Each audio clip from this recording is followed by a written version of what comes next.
Olá, eu me chamo Elisiane, curso Pedagogia pela UFSM de Santa Maria e quando eu estava cursando o terceiro semestre, eu tive a oportunidade de trabalhar como monitora. Uma colega minha me falou que estavam precisando de uma monitora para um aluno autista e então eu me candidatei, para essa vaga. No início, ele ainda não estava adaptado totalmente, ao ambiente escolar. Ele estava frequentando, mas durante 2 meses a mãe dele teve que frequentar junto com ele as aulas, ficando sempre dentro da sala de aula junto com ele, porque ele não ficava sem a mãe, Então tinha uma grande dificuldade, porque as monitoras elas não estavam conseguindo se adaptar também e fazer com que ele ficasse, sozinho, sem a dependência da mãe na sala de aula. E já havia trocado de monitor umas 2, 3 vezes, até que eu cheguei, então, naquela situação, E eu havia feito um curso que era o Jornada de Autismo pela Pandorga, que é uma associação numa ONG no município de São Leopoldo, e eles trabalham somente com alunos autistas. E em palestra que eu fui naquele curso, eu tive a oportunidade de adquirir, alguns desses materiais que também me auxiliaram muito. Mas é importante, sim, ir acompanhando no dia a dia, a dificuldade dele. Se ele não está conseguindo recortar, se ele não consegue firmar a tesoura, se ele não está conseguindo fazer o pontilhado, se ele não está conseguindo pintar dentro dos limites do desenho. Então, isso aí precisa ser trabalhado, Então, vai além da sala de aula, porque o monitor, o professor, ele tem o tema de casa, A gente precisa chegar em casa e pensar, mas o que eu posso fazer para aquele aluno para que ele consiga, realizar aquela atividade.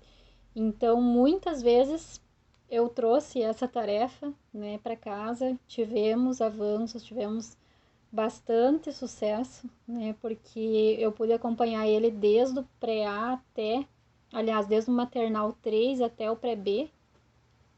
Eu fiquei, acompanhando o Matheus, e ele agora no pré-B já estava até sendo alfabetizado, Tinha algumas palavras que ele já lê, porque como a leitura dele é visual, se eu mostrar para ele uma palavra hoje, amanhã ele já vai estar lendo aquela palavra. Ele lê marcas, de veículos, de celulares, ele sempre está atento, ele reconhece, a palavra, a grafia da palavra, ele já reconhece.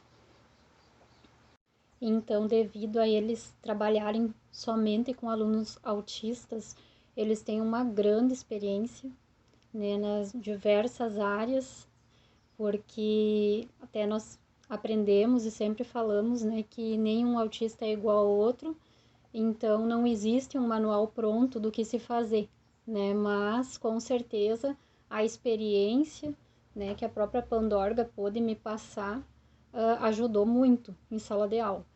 Nós trocávamos e-mails, eu ia passando para eles como que estava sendo a situação, quais as dificuldades, os avanços, Então nós fomos trocando experiências, E dentro de uma semana que eu estava acompanhando já esse aluno, a mãe dele já começou a sair, da sala de aula, porque a Pandorga nos orientou que o bom seria que ela fosse saindo aos poucos, que ele fosse se desligando. Então, no primeiro dia, ela sentou do lado de fora da sala de aula, a porta era de vidro, então ele ficava enxergando ela, mas ela não estava tendo uma função dentro da sala de aula, que teve que ficar claro para ele que quem iria auxiliar ele a partir daquele momento era a monitora. Então foi feita toda essa transferência de confiança também da mãe comigo, para ele entender que ele poderia, confiar a partir de agora aquelas tarefas que ela estava fazendo passaram para mim fazer, Então ele no início, claro que teve algumas crises, Ele chorou, mas nós fomos conseguindo contornar, Então é muito importante que o monitor, o professor, ele conheça, o seu aluno, porque como eu disse, nenhum autista é igual ao outro, mas aquele com o qual você está trabalhando, você tem que conhecer, É necessário que fique observando, ver o que ele gosta, se ele tem algum objeto de apego.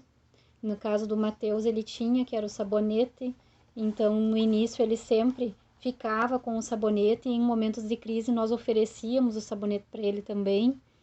E uma coisa que ele ajudou muito foi colocar vídeo, né? Nesses momentos de crise que ele chorava muito, nós colocávamos um vídeo no YouTube de uma sirene da polícia. Apesar da sensibilidade dele auditiva com relação ao barulho, ele gostava de ver as luzes, né, do carro da polícia, as luzes girando, aquilo ali fascinava ele, né? Então ele acabava se acalmando, ia se acalmando e nós já levávamos ele novamente para a atividade que era para ser feita, né? E a Pandorga, ela também tem uns cadernos, são 10 volumes, né? Cada um trata de um tema. Naquela palestra que eu fui, naquele curso, eu tive a oportunidade de adquirir, né, alguns desses materiais que também me auxiliaram muito. Mas é importante, sim, ir acompanhando no dia a dia, né? A dificuldade dele, se ele não está conseguindo recortar, se ele não consegue firmar a tesoura, se ele não está conseguindo fazer o pontilhado, se ele não está conseguindo pintar dentro dos limites do desenho. Então, isso aí precisa ser trabalhado, né? Então, vai além da sala de aula, porque o monitor, o professor, ele tem o tema de casa, né? A gente precisa chegar em casa e pensar, mas o que eu posso fazer para aquele aluno para que ele consiga, né, realizar aquela atividade.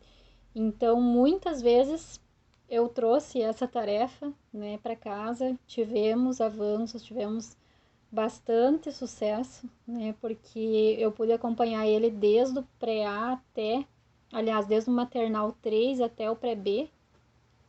Eu fiquei, né, acompanhando o Matheus e ele agora no pré-B já estava até sendo alfabetizado, né? Tinha algumas palavras que ele já lê, porque como a leitura dele é visual, se eu mostrar para ele uma palavra hoje, amanhã ele já vai estar lendo aquela palavra.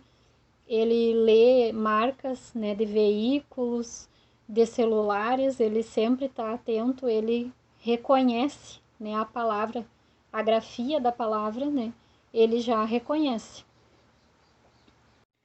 Então, o trabalho do monitor, ele é, com certeza, um grande desafio, mas é também uma grande satisfação, né, uma grande alegria.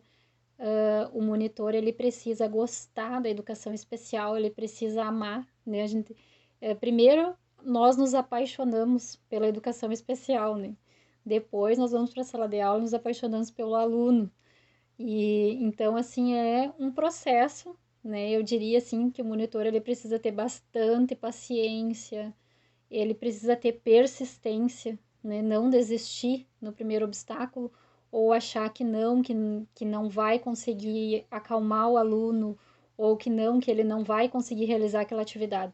Sempre tem um jeito, né? E às vezes ele não está fazendo a atividade e você pensa assim, nossa, mas ele não está aprendendo. Mas dentro de 2, 3 dias ele vai lá e vai fazer aquela atividade sozinho, sem você auxiliar, né? Porque ele está sempre ouvindo, por mais que nós pense, né, que ele não está absorvendo, mas ele sempre está. E é muito importante a troca, né, com o professor titular da sala de aula. É um conjunto, tem que trabalhar sempre em conjunto com o professor titular. Tem a equipe multidisciplinar, né, que o Matheus ele teve o acompanhamento da APAE, né, uma excelente equipe. Então, durante 2 anos, eles auxiliaram ele, juntamente com a escola, nós trocávamos informações. A psicóloga da APAE chegou até aí, até a escola e assistir algumas aulas. E a principal, assim, fonte de informação para mim sempre foi os pais do Matheus, né? Porque era muito importante eu saber como que foi o dia dele até o momento dele chegar na escola, como que foi a manhã dele, se ele comeu bem, se ele dormiu bem à noite, tudo essas coisas influenciam no comportamento dele depois dentro da sala de aula. Então, se chegava lá e a Jaque me dizia assim, não, hoje o Matheus não almoçou, né? Eu já sabia que ia ser mais difícil aquele dia, né? Porque ia chegar um momento que ele ia ficar com fome, ele não ia saber dizer, então ele já começa a não prestar mais atenção nas atividades, né? Ele já começa a ficar mais irritado. Então eu já tinha que, né, tirar ele muitas vezes da sala de aula para ir fazer um lanche. Então isso também precisa ser conversado com a direção da escola, né? Nós tivemos muita sorte, né, que a direção da escola em que o Matheus estava sempre cooperou muito conosco. Eles nunca se importaram desses momentos, o Matheus sair da sala de aula e dar uma volta, né, e depois voltar ali e retomar a atividade, porque isso é muito importante para ele, né, não, ele sair um pouco, nós não podemos cansar, né, demais o aluno. Então, toda essa equipe precisa trabalhar junto, né, com o mesmo propósito, mesmo objetivo. O planejamento para se trabalhar com o autista, ele vai além do monitor, né? É monitor, professor, direção, pais e a pai, se o aluno frequenta a pai. Todos têm que estar interligados para que o sucesso desse aluno em sala de aula aconteça. Quero então deixar o meu abraço para a turma que está assistindo esse vídeo, também para a professora Regiane Bonadimã, que me fez o convite para estar falando com vocês hoje sobre o autismo, sobre a monitoria, né? E falar para vocês que vocês aceitem, né, os desafios que surgirem pela frente. Como eu falei, não é fácil trabalhar com educação especial, mas com força de vontade, nós podemos sim ter sucesso nessa área, né? Bastante paciência, bastante persistência, nunca parando de estudar, né? Sempre buscando mais recursos. Todos os dias tem novidade também de materiais adaptados, e isso vocês podem trabalhar em conjunto com a professora titular, sempre, como eu falei, com a equipe diretiva da escola, com as APAES, né? Hoje, todo dia tem novidade nessa área, né? E nós temos que estar sempre buscando. Existem muitos grupos também, no Facebook, no WhatsApp, né? Eu até participo desses grupos, são de outras ONGs, outras instituições que também trabalham com educação especial, então existe uma troca de material e de experiência, né, muito grande. Então, que vocês aí tenham sucesso, né, no que vocês se propõem a fazer e acreditem sempre no potencial de vocês e no potencial do aluno de vocês também.